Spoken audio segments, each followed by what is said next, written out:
Hello students, welcome to yet another class of English wherein today from your book Flamingo we have started or we shall look into this lovely poem Keeping Quiet by Pablo Neruda. And as it is very clearly written in his introduction over there, you know that Pablo Neruda was actually the pen name of Neftali Ricardo Reis. He was born in the town of Parral in Chile. So basically keeping quiet, as the title suggests here, is very simple and it is very easy, which is also one of the highlights of Neruda's writing styles, that his poetry, his work is very easily understood. As you can see here that very easily understood images are there, and just because they're easily understood, that does not mean, you know, that they aren't beautiful. So basically in this poem Neruda talks about the necessity of quiet introspection. So I would say that introspection over here happens to be a very, very important word. It is all about introspection. It is all about taking some time out, taking some time off, you know, from your daily routine, from your work, from everything, and then quietly introspect. The need is to be quiet and think, what have we been doing, what have been the repercussions, and to take a break from the rat race that today man is part of. And I feel at this point of time that this poetry becomes so relevant when the whole world is fighting the pandemic. I'm talking about COVID. So basically if you will look into the poem, and as you will go into the detailed explanation, you will see that the appeal that Neruda is making here, that appeal seems to be, or seems to have come into reality in this particular year 2020, when all of us, because of COVID-19, have faced variety of lockdowns, and we have been in our homes and we have taken some time off. Our entire life has changed, and now working around COVID-19, vis-a-vis working from home, studying from home, managing your life from home, taking health advisories very seriously, this has become the new normal. So I feel that this is the right time to apparently understand the poetry Keeping Quiet, because yes, during this entire lockdown, not just in India but all over the world, wherever COVID has struck, people have definitely done a lot of introspection. People have got the chance to look into their lives. Families have spent time together. Relationships have kind of, you know, got back to that warmth and coziness. And we have been happy with each other, and we have realized that life is good. It's not that bad. Okay. So this is the right time for the poetry, because you will see that the appeal that the poet is making throughout in his poem seems quite relevant during this time. So the word that you really need to keep in mind, the phrase I would say would be quiet introspection. He wants you to introspect, and he wants you to understand the importance of quietude and calmness. The poet wants us to seize every activity for a moment in order to experience perfect quietude. And quietude comes from the word quiet. So keeping quiet, keeping still, calming ourselves down, and after keeping quiet, he wants us to do this introspection. That is very, very important. So you will see that a lot of stress is given on the importance of quietude and calmness and self-introspection. And you will see that the poet says that when people introspect themselves, there comes a feeling of mutual understanding amongst human beings.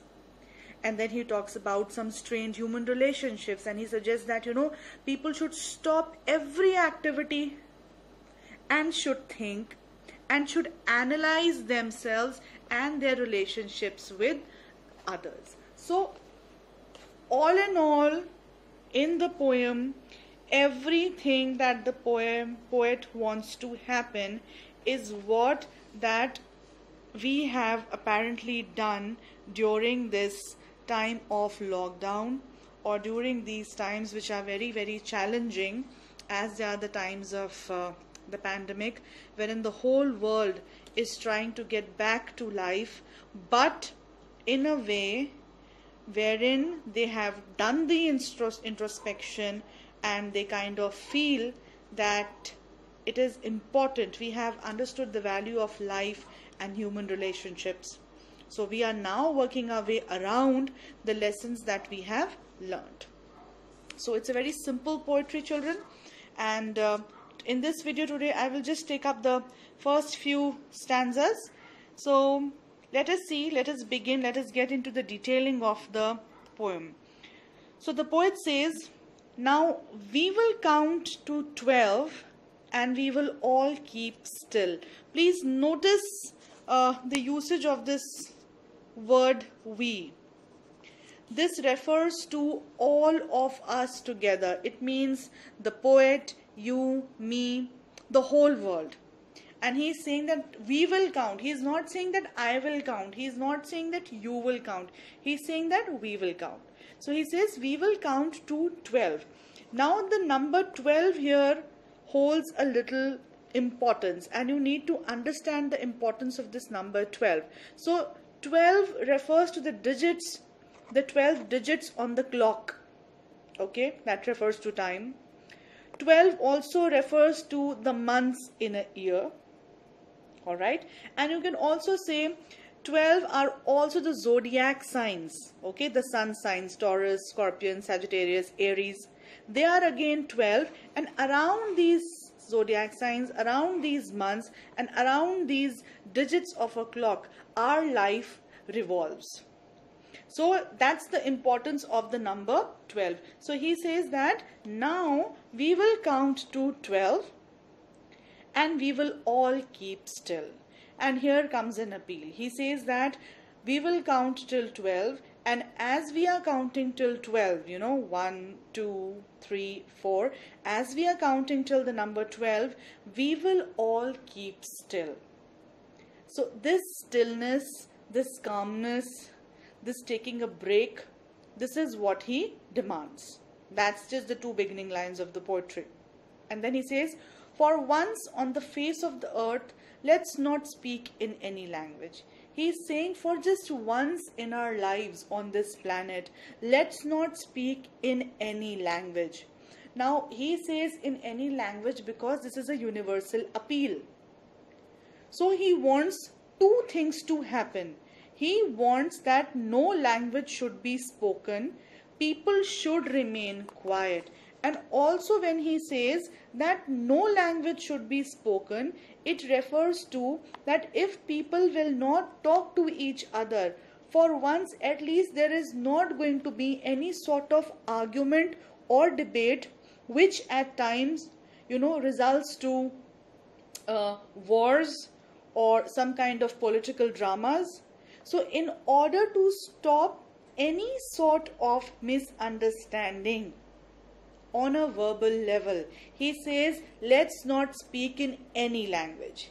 He says let's just be still, and let's just not speak in any language. Let's stop for 1 second. He says let's just be quiet for a second. Let's not talk, because talking is always not about harmony. Sometimes talking is also about so much of misunderstanding. So he says in any language because he refers to all the languages all over the world. And also he says that when people do not understand each other, it is the lacking in the understanding that results to arguments, some heated arguments. It could result to some unhealthy situations which for once he says we need to avoid. And then he says, let's stop for 1 second. He's saying, let's take a break. Let's stop for 1 second and not move our arms so much. So the moment he says not move our arms. So the first meaning of arms, my dear children, over here is hands. And by hands, he means all sorts of activities, all kinds of work.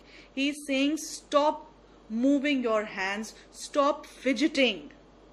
Stop doing any kind of work. एक तो arms का मतलब ये हुआ. And the second thing that he also says, arms refer to weaponry, arms and ammunition. He's saying let's not move our weaponry so much. Let us not fight. Let us not bomb places. Let us not fire bullets. Because this leads to so much of unrest, so much of loss of human life. So he says, let's stop for 1 second and not move our arms. Arm as in hands, and hands refer to any sort of activity. It could be any kind of work. And also arms refer to weaponry, arms and ammunition. That means let us stop fighting. So arms and weaponry could come into any sort of thing. It could come into terrorism. It could come into combating terrorism. Are you getting it? In every situation where weaponry is used. So he says, let's count to 12. We will keep still. And then once we keep still, we need to keep quiet. Let's not speak in any language. And let's just stop. Stop whatever we are doing. Our activities, stop fidgeting, and stop the usage of any kind of weaponry which is used in order to, damage places, people, to create disasters and harm human life. So this is an initial appeal. Then he says, it would be an exotic moment. Now, what do you mean by this word over here, it? It refers to that particular moment when we will be still, we will be quiet, we will not use our arms at all. So just imagine, children, ये वैसा सा moment हो गया when all of us during the first initial days of lockdown, all of us were in our house. There was no activity, there was no work, there were no schools, there were no factories, there were no machineries. There was no work happening at all except for some very important services like health services, etc. There was no kind of transportation, be it road, rail, air. Right? And everybody was in their houses. So this moment, he says, this moment, it would be an exotic moment. Exotic means something that does not belong to this particular normal environment. That is very exciting, very different. तो वो कहता है, it would be an exotic moment. What would be an exotic moment? The moment when we all are still, when we all are quiet, and when we all do not move our arms. 3 things. When these 3 things will happen, the moment will become extremely exotic, extremely beautiful, something that has never happened before. And why would it be an exotic moment? It would be an exotic moment. Why? Without rush. There would be no rush on the roads. Without engines. There would be nothing working. No roadways, no railways, no airways, no machinery. सब कुछ रुक जाएगा. और if you just compare it to the present times, ऐसा ही तो हुआ. I mean, I remember, and you would agree with me too, that during the initial phases of the lockdown, when all of us were in our houses, and in the evening we used to see the news, और उसमें दिखाते थे पूरे शहर में सन्नाटा, पूरे शहर में खामोशी, the borders were sealed, people were stuck, they could not move from one place to the other. तो ये जो moment था, it was maybe just the same moment which Neruda is talking about. A moment without rush, a moment without engines. All of us were in our houses trying to be safe and trying to save our lives. Okay, so अब वापस poem में आ जाते हैं. So he says, it would be an exotic moment without rush, without engines. We would all be together. Now the word together over here refers to brotherhood, unity. He's saying we are all going to be united like brothers in a sudden strangeness. And why will we be united? Because all of us would be doing the same thing. We would remain still, we would not speak any language, we would not move our arms, we would not fight, there would be no rush, there would be no engines, and we are all going to be united like brothers in this sudden strangeness. ये sudden strangeness किसको बोल रहा है? इसी exotic moment को, क्योंकि suddenly ये सब कुछ होगा. And it is going to be so strange, so weird. And if you contemplate and if you just put your head into it, none of us were prepared for COVID-19. किसी को नहीं पता था कि suddenly on a particular date of March instructions आ जाएंगे and we will all be in the houses. Suddenly it happened and it was so strange. None of us knew that 2020 is going to be a year wherein life is going to be so challenging. It was so strange. So here Neruda says that when all of us are going to take this one moment of stillness, everybody will be together in it, in this sudden strangeness, like brothers. So this is what he is saying in these initial stanzas. And then see what he says, children. I'm coming to this last stanza here on this particular page. He says, अब देखो, he wants us to do all this for what? Just for this one task, quiet introspection. वो चाहता है सब कुछ छोड़ के सिर्फ एक काम करो, and that is known as quiet introspection. And now Neruda starts giving us examples of what all would happen when people are going to take such breaks, or when people are going to be quiet for a second, for a moment. What is going to happen? So the first example he says is that the fishermen in the cold sea would not harm whales. So this is a classic example of mankind exploiting nature. See, we human beings, we have exploited every nook and corner of the planet to an extent that now we have left the planet and we have, kind of accessed the space. So he says, जब सब कुछ रुक जाएगा, everything will come to an halt, everything will come to a pause, तो क्या होगा? Even the fishermen in the cold sea would not harm whales. So he's saying that for once, the nature will be saved. And basically here, he's not just talking about the nature. He's saying that we need to take this moment to introspect कि हमने कितना damage करा है to ourselves and to the environment. Excessive amounts of fishing, because it is a protein hungry world. So he says, fishermen in the cold sea would not harm whales. At least the whales will be saved. The fishes or the sea life, the marine life is going to be saved. तो ये एक example हुआ where man is an exploiter and nature is being exploited. And the second example is when man is supposed to introspect his own life. See, we are so busy in one thing, and that, my dear friends, or that, my dear students, is called survival.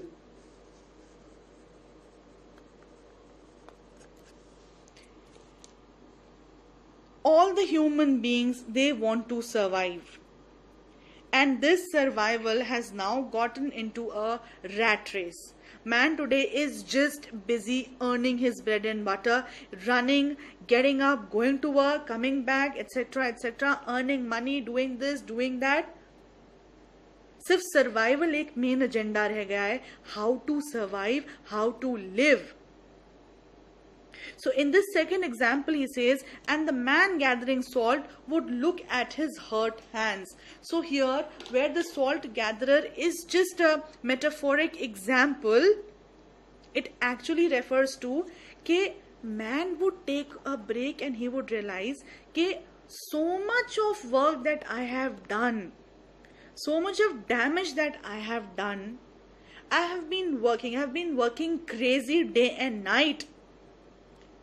But this one moment is to introspect and see that in working like a crazy machine just for the name of survival, how much have I lost in terms of relationships, in terms of family, in terms of social skills, and how much damage have I done to the environment. All that I have today is at the cost of what? This is what the introspection will do. Are you getting it, children? So it's very, very clear. He says the first example about the fisherman is about man who is an exploiter, and he is exploiting nature. And the second is a classic example of man who has also harmed himself so much, to an extent that, he has completely lost track of the fact that how much damage has he done to his own self. He is not able to see. तो अगर सिर्फ salt gatherer का ही एक example देख लें तो उससे बस ये मतलब निकल के आता है, salt gathering is not an easy task, and salt works on your skin, and it harms you. And he says that the salt gatherer would stop working and he would see his hurt hands, and he would realize that just in the name of survival, how much harm have I caused to my own self. And otherwise it means that man is going to take a break and he will realize and understand that how much problem have I created for my own self in the name of survival, in the name of earning my livelihood. So the first two stanzas are an appeal. The first two lines are like a process wherein the importance of the number 12 is given to you. And once we come together in this sudden strangeness, what happens? We begin with the introspection. The fisherman would introspect, mankind would introspect. Okay, children? So this is extremely important here. So let me take up one more stanza in this particular video. Now he says, those who prepare green wars. He is referring to people, to men, to humanity who have waged a war against nature. And when I say green wars, I say war against nature in terms of all the damage that we have done that has caused global warming, that has caused pollution, that has caused depletion of the ozone layer, that has caused the melting of the glaciers, that has caused overexhaustion of the natural resources, that has caused the entire ecosystem to change. So those who prepare green wars refer to all the activities which man has waged against nature. The entire pattern, the weather pattern has changed. So many floods, so many tsunamis, so many earthquakes, so many volcanic eruptions, massive changes in the temperatures, extremes of everything. So he says that apparently during this pause that man will take, they will realize, So he says those who prepare green wars, that is wars with nature, wars with gas, again everything pertaining to pollution, and wars with fire, very important. Wars with fire refers to wars amongst nations. And wars amongst nations are an outcome of lot of misunderstanding between two nations, two communities, two set of thoughts, etc. So here Pablo Neruda, he feels very bad, and he says that, those who prepare for wars out of jealousy, wars with gas and wars with fire.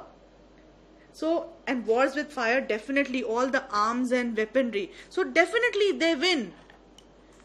Okay, victory with no survivors. But then he says, and he mocks them. मजाक उड़ा रहा है Pablo Neruda. He's saying कि wars तो हो रही हैं. Wars are being waged amongst nations. One nation wins, the other nation loses. But what is the point of such victory when there would be no survivors? What is the point of winning a war when there would be no man alive to enjoy the gift of life? So basically what is going to happen? We are only becoming enemies. He's saying, ठीक है, we are developing, we have taken over technology, we have nuclear weaponry, we have biological weapons, we are just growing every day in leaps and bounds. But he's saying, what is the point of doing all this when you will go into war, but उस war का फायदा ही क्या होगा, which you will even win, but with no survivors. So instead he says that a better option would be when the fellow soldiers on both the sides, an ideal situation would be कि जो soldiers दोनों countries के border के इधर उधर लड़ रहे हैं, कितना अच्छा हो कि वो अपने ब्लड स्टेन्ड यूनिफॉर्म्स या अपने ब्लड स्टेन्ड क्लोथ्स को हटाएं, because their clothes are full of stains of blood, and they should put on clean clothes. Okay, so this refers to soldiers at war. He's saying, and this is a very good idea, he's saying how good would it be when these soldiers, instead of fighting against each other, they should remove their blood stained clothes, put on clean clothes, and walk about with their brothers. ये brothers वो refer कर रहा है fellow soldiers of the other side, fellow soldiers of the enemy nation. कहता है leave this enmity. Let us become brothers. Let us stop this fighting, this evil, this hatred, and let's walk together as brothers in the shade, doing nothing. Just take a stroll. Just enjoy nature. Just enjoy life. This is an appeal that he is making. So once again, children, I would like to say that he's saying, pay attention, he's saying those who prepare green wars, the damage that we are doing to nature, wars that we wage with gas, wars with fire amongst nations. And then when he says victory, so Pablo Neruda is mocking the nations and the governments कि भाई ऐसी जीत का क्या फायदा हुआ, आप जीत तो जाएंगे अपनी वॉर, बिल्कुल, और क्यों नहीं जीतेंगे जब आपके पास इतने ज्यादा डेंजरस वेपनरी है. I always quote the examples of Hiroshima, Nagasaki, wherein still generations after generations are suffering the aftermath of the biological and nuclear weaponry that was, that particular place was subjected to. So he says, what is the point of this victory when there will be no survivors? We will die. And if not die, we will be affected in such horrible ways that generations after generations would be facing some kind of handicap or some kind of, pain that is going to go down the memory lane in a very negative way. So he says, instead, a better option would be that the soldiers should put on clean clothes. They should change their blood-stained clothes and should become brothers with the fellow soldiers on the other side and walk in the shade. In the shade refers to a very nice environment, a very peaceful environment. Doing nothing. Just not doing anything. Just walking just the feeling of brotherhood, just the feeling of unity, just the feeling of peace, just the feeling of happiness, just the feeling of togetherness. Just walking, just to walk, like morning walk or evening walk, in the shade, doing nothing. So in this particular part of the poem, children, I have covered the initial beginning of the poetry and till here, and in the next video you would see that I would cover the remaining portion of the poem. So keep this phrase quiet introspection in your mind, very important. Understand the importance of the number 12. These two stanzas are an appeal, and then thereafter what is going to be the result of it, how the introspection begins, and how the poet wants all of us to start behaving, or he wants us to introspect about, is what is here in this stanza. Alright, so kindly go through it, and I'll see you soon with the next video with the remaining part of the poetry. Take care.